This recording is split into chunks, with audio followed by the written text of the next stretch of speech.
En la arena de la política mediática estadounidense, no es raro que los programas de debate se conviertan en escenarios de confrontación. Sin embargo, lo que a menudo se presenta como un intercambio de ideas es, en realidad, un reflejo de la precaria base argumental que sostiene a ciertos discursos. Hoy analizaremos dos ejemplos contundentes de esta dinámica, en los que figuras conservadoras se vieron incapaces de sostener un debate frente a un análisis factual y contextual. En un primer momento, veremos al representante de Texas, James Talerico, desmantelar la retórica de un presentador de Fox News que intentaba justificar la manipulación electoral. Pero antes, te invitamos a suscribirte, darle me gusta y comentar tu opinión sobre este video. Vamos con la noticia. You know, you've racked up fines. I assume you're in a hotel room. I'm not sure where you are in Illinois. You know, you've got different costs racking up, including travel. How is that all being paid for? Yeah, we brought our own Texas flag, brought my cowboy boots, so we've got a little bit of home here in Illinois. And I wish desperately that I was back in Texas with my family, with my friends, with my constituents, even with my Republican colleagues. You know, I wish they weren't trying to rig the next election with these new maps in the middle of the decade, but unfortunately they've decided to go through with this. And so we're using this legitimate constitutional tactic to stop that power grab and fight for our constituents. Representative, let me just jump in because of the language. Just because of the language, I would love to jump in.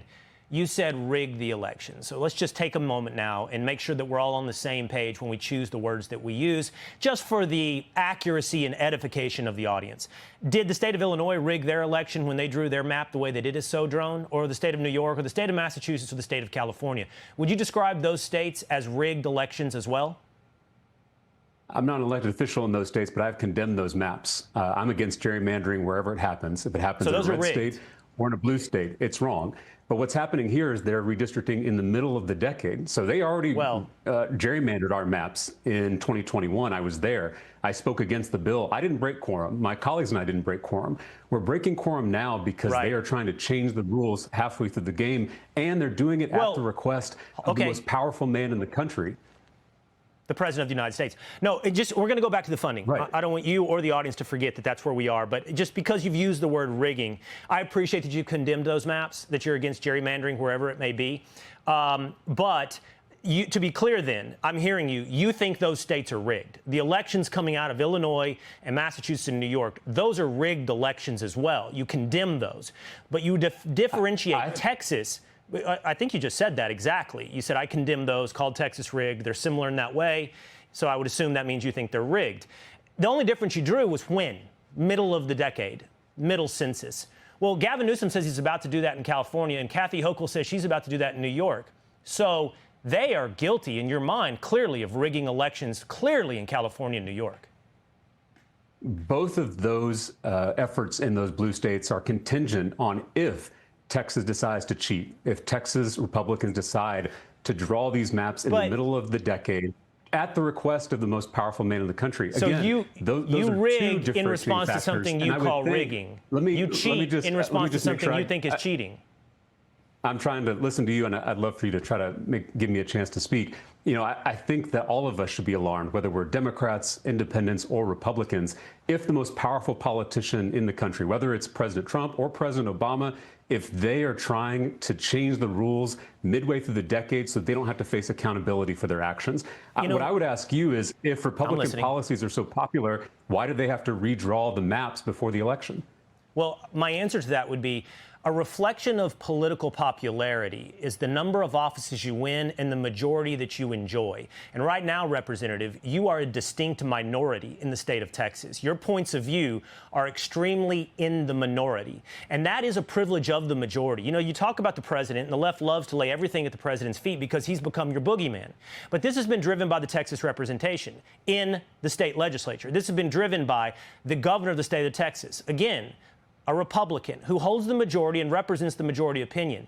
You've done something that you say is constitutional, which I would suggest is pretty radical, leaving your office, abandoning your office, in defense of a minority point of view that has been done in several of these other states where your party has the majority. It's a little bit like taking your basketball and going home when you don't like the way it's played, but when you're winning in Illinois, you're happy to play by these rules. Again, I've condemned all gerrymandering across the country. And in fact, when Democrats had a majority in Congress, they voted to ban gerrymandering in every state, red states and blue states. Do you know how many Republican members of Congress joined them in that effort? Which one? I'm sorry. Which state did you just refer to? I'm asking, do you know how many Republicans joined Democrats in the U.S. Congress to ban gerrymandering? All the Democrats voted for it. 0 Republicans voted for it. 0. It's an odd. So you can spare me the both sides rhetoric. It's clearly one side that is trying to rig the rules in the middle of the game. This is like 2 football teams coming out of the locker room at halftime, and the team that's ahead says they want to change the rules for the second half so they can win the game. All of us would be throwing food at the TV if that happened. We don't accept cheating in our politics. We don't accept cheating in our relationships. We shouldn't accept cheating in our elections. I appreciate whatever you just referred to about the number of Democrat congressmen that I'm unfamiliar with who made this against Republican congressmen who opposed it. It just kind of flies in the face of reality when I look at the state of Massachusetts, where Donald Trump gets 35% of the votes, and there are 0 Republican representatives from the state of Massachusetts. And who signed that map in Massachusetts? And so what I'm curious about is words say one thing and actions do something else in a place like Massachusetts. So you can't refer to random words and actions to me when I see the evidence in these states. Look, well, you just referred in my to view, Massachusetts. Representative, you gave the ball game analogy. In my view, what has happened here is you've done something in certain states, and you don't like it when it's done in Republican states. And now you're saying you've done the same thing as us. You've done the same thing as us, and we are going to, by the way, if you do it, we're going to ratchet it up even more, in the words of Gavin Newsom. My party has never gerrymandered in the middle of the decade at the request of the President of the United States, nor would we. The only way this is going to happen in blue states is if Texas executes this power grab. You mentioned Massachusetts. Do you know the party of the governor that signed that map into law? He was a Republican. It was a Republican governor that signed that map into law. So I just want to be clear with our facts, and I don't want to muddy the waters. All of us, whether we're Democrats, independents, or Republicans, we should stand up to politicians who don't want to face accountability at the ballot box. That's exactly what's happening here. And I asked you, if Republican policies are popular, why do they need to redraw these maps? Why can't they just run on their policies? I'm getting wrapped on time. I'm enjoying this conversation. I want to let it go on, and I apologize. El debate en el video no es una simple disputa partidista, es el choque entre la lógica y la evasión. El presentador de Fox News intentó desviar la conversación de la redistribución electoral en Texas, una acción controvertida al acusar de manera generalizada a otros estados gobernados por demócratas. El representante Talerico, sin embargo, se mantuvo firme en su punto, la particularidad de lo que estaba sucediendo en Texas al recordar la historia reciente del gerrymandering y la propuesta de un cambio de reglas a mitad del ciclo electoral. Talerico puso de manifiesto que el verdadero problema no era la práctica en sí mismo, sino su implementación estratégica para consolidar el poder. Su pregunta, ¿por qué necesitan redibujar los mapas si sus políticas son tan populares?, fue un dardo directo a la justificación misma del gerrymandering. Esto obligó al presentador a terminar la entrevista abruptamente, evidenciando que su argumento, basado en la equivalencia superficial y la indignación, no podía resistir a un escrutinio profundo y bien fundamentado. You said on Fox that you'd be if they sent you in, you'd be happy to jump out of a truck and go apprehend people. So if you show up at the door of someone's home as an ICE agent, which you're an ICE agent now, do you know what rights they have? I'm not an ICE agent yet. Oh, okay. So yeah, so you are an untrained former actor. You are an untrained former actor. I am a former actor. I'm a former professional football player too. So when I run down my resume, I mean, so it's stupid. I'm just telling a fact. Yeah, you're an untrained actor. You denigrate it as though it's something negative. You denigrate it like it's something negative. Like you know what you're saying. So quit trying to gloss over it. It's ridiculous. It was snarky and it was stupid. I'm telling you why it's negative because you don't know the job. You don't know the job. That's why it's negative. It's nothing. You don't know that I don't know the job. You're just assuming. Did you know I was a law enforcement officer? I just asked you, do you know what migrants' rights are? If you show up to someone's house as an ICE agent, do you know what rights they have? Do you know? They have all the due process rights of anybody in this country. Okay. So do you need a warrant signed by a judge to apprehend somebody? This is ridiculous. I'm not a sworn ICE agent yet. You were saying you were happy to jump out of vans and start apprehending people. You were bragging about that. I will. And then you made it, of course. And I would if that's what the director asked me to do. They're being doxxed left, right, and center on social media and having their lives threatened. Of course they are. No. This is bullshit. This is bullshit. For starters, we have evidence ICE agents aren't being trained. It is. Really quick. Let's go back to George Redis. He arrived at work. He was a U.S. citizen.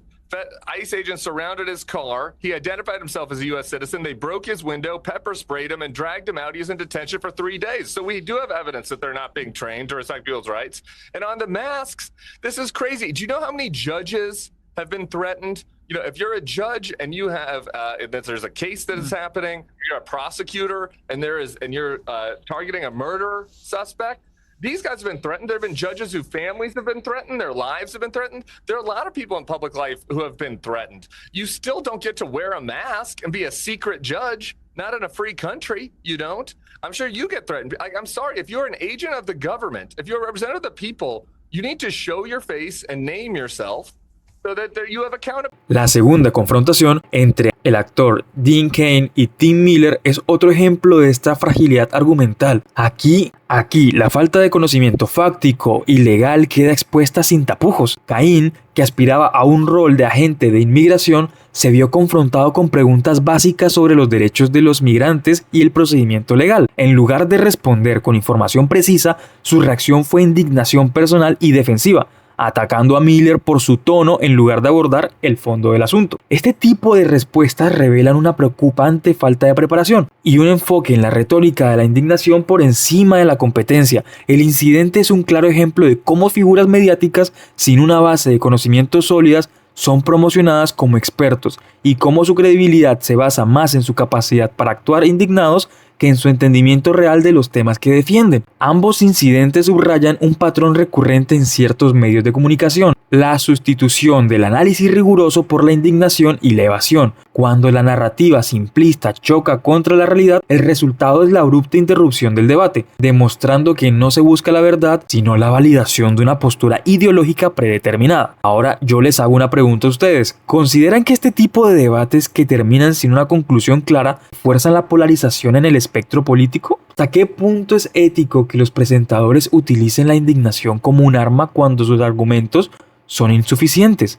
Por último, si este análisis les ha resultado útil o les gustó, los invito a suscribirse, dejar su me gusta, comentar su opinión y compartir este video para que más personas puedan reflexionar sobre estos temas. Nos vemos en el próximo Rumor de Estado.